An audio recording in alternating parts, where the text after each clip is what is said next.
So as we said, those were just sort of a taste of some of the research that's happening. You'll have a chance to ask more questions during the breaks.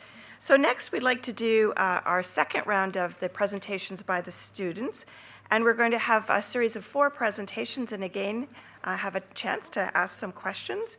So we're going to start with a presentation from Sonia Senthanar, I hope I pronounced that right, from the University of Waterloo. Welcome.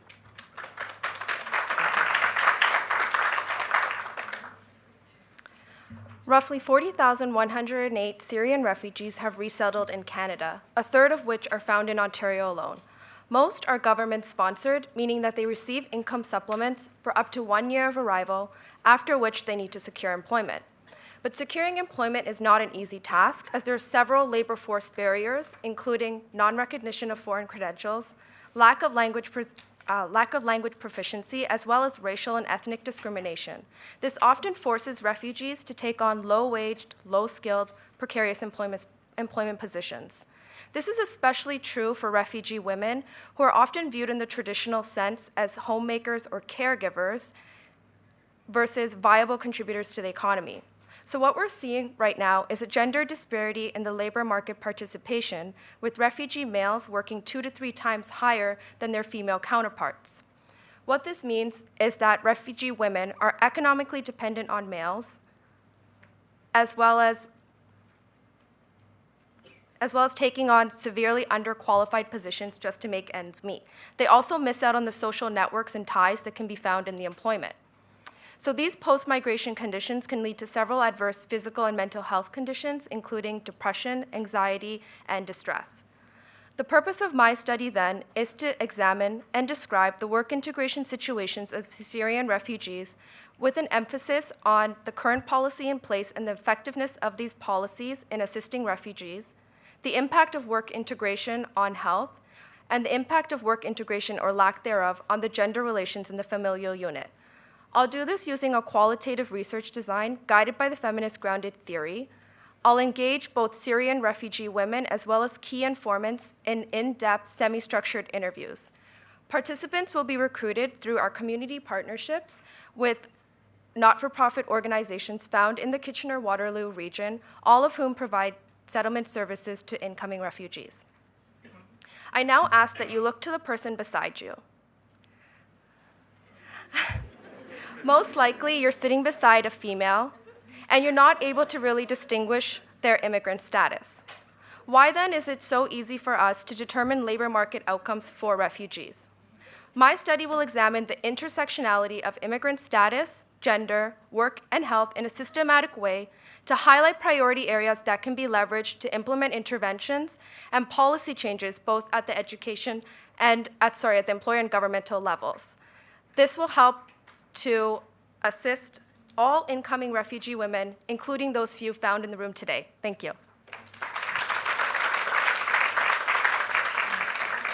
So thank you very much, Sonia. And now I'd like to ask Monica Molinaro from the University of Western Ontario. Thank you. So we all know that being a teenager isn't very easy. Undergoing physical, emotional, and psychological changes, I don't know where my slide is, while trying to establish independence from your parents can be hard. Plus, a lot of these changes can be made even harder when one of your parents has cancer. This was something that I wanted to explore in a phenomenological case study that I conducted with a family here in Southern Ontario. I wanted to see what it was like to have a parent, and in this case, a mother, die from cancer and how this affected the entire family unit. One of the biggest issues this family had to face wasn't only the cancer itself, but it was how Hannah, their teenage daughter, coped with her mom's cancer. So Hannah's mom, Nancy, was diagnosed with breast cancer when Hannah was around 6 years old and died when Hannah was 16, meaning that Hannah spent a large proportion of her life only knowing her mother as sick. So when her mom's condition became terminal, Hannah didn't know how to cope and ended up developing anxiety and depression, as well as attempted suicide. In a separate interview with her father, he told me about this difficulty. And in his interview, he said, "I always felt that if Nancy had died a few years earlier, I would have had 2 funerals. I would have been burying Nancy and then my daughter. I think she would have taken her life. And that's what I was dealing with." Hannah's hurt had rippled through her entire family during this time. But now, luckily, Hannah no longer has anxiety or depression. The supports and resources that her family received during this time of need were extremely important to their functioning, and it is essential that other families that may end up in this situation receive them as well. Additionally, other support services, especially mental health services, for teenagers and adolescents like Hannah are imperative so that these teenagers can learn how to deal with their parents' mortality, who might otherwise not be able to cope otherwise. So we all know that being a teenager isn't easy, but by providing resources and supports for teenagers like Hannah, we might be able to make it a bit easier. Thank you.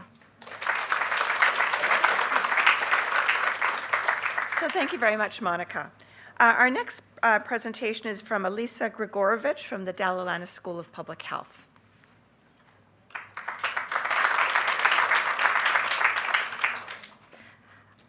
Female care providers working in residential long-term care frequently experience unwanted sexual attention from residents. This includes sexual comments and gestures and touching of providers' bodies.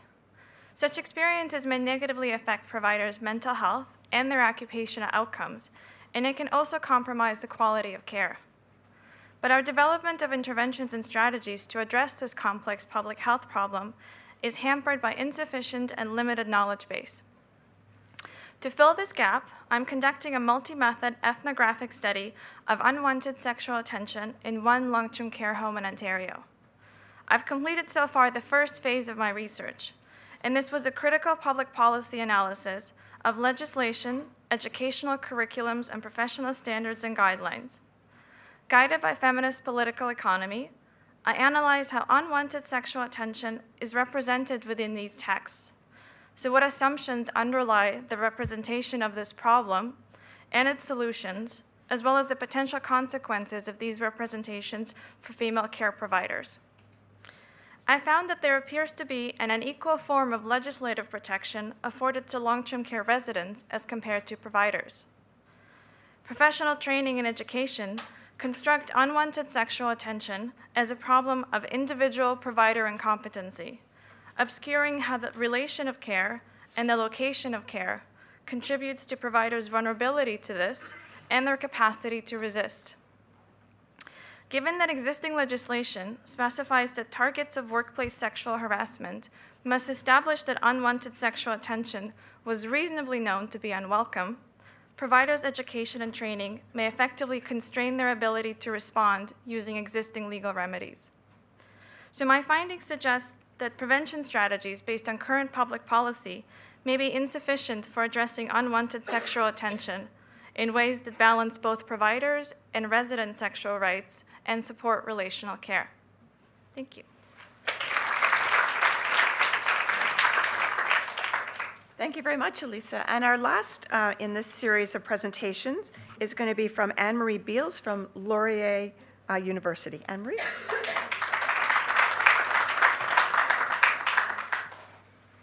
Hello and thank you. I would like to acknowledge that we gather on the traditional territory of the Haudenosaunee, the Métis, and most recently the territory of the Mississaugas of the New Credit First Nation. I would like to acknowledge my supervisor, Dr. Sian Wilson, whose vision supports my work. And today I would like to present to you a brief overview of my research, and as you can see by my title, I am exploring the mental health care of Indigenous Black women in Canada. So research has identified that psychological distress increases with the intersectionalities of race and gender. And for instance, Indigenous women in Ontario are at an 18.4% likelihood of suffering depression, and African Canadian women are twice as likely to suffer depression compared to women of European descent at 9.4%. Unacknowledged mixed-race Indigenous Black women are underserved when it comes to mental health care, as the research for this population is scarce.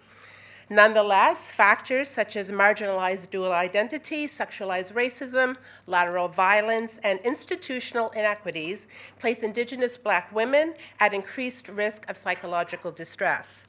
Due to the historical and continuous harmful effects of colonization and racism, mental health services may be culturally unsafe and inappropriate, while lacking a critical understanding of the importance of race and gender as determinants of health.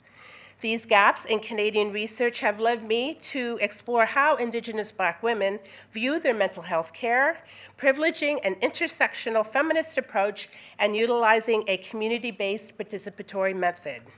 So the knowledge generated from this project will be shared with the participants and their communities and will contribute to the scarce knowledge regarding the recognition of the identities and mental health care of mixed-race Indigenous Black women. It may help create safer, supportive environments for these women to actively participate in their mental health care and make the prospect of mental health care more desirable. It may offer insight into the development of culturally proficient primary mental health care strategies and providers. And with this exploratory work, continuing projects will generate knowledge that will translate into transformative change for Indigenous Black women in Canada. Thank you.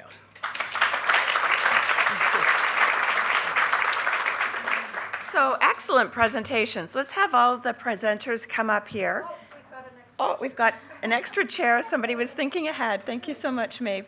If you get your spot, and while they're doing that, if you could get your questions together, we'll have an opportunity to ask a couple of questions. A couple of you were talking about issues around mental health and the workplace in a variety of different ways, either issues around getting into the workplace, but also experiences that may be different for women and men, perhaps in the workplace. Can you give some thoughts about, why perhaps this is an issue that hasn't been well recognized before?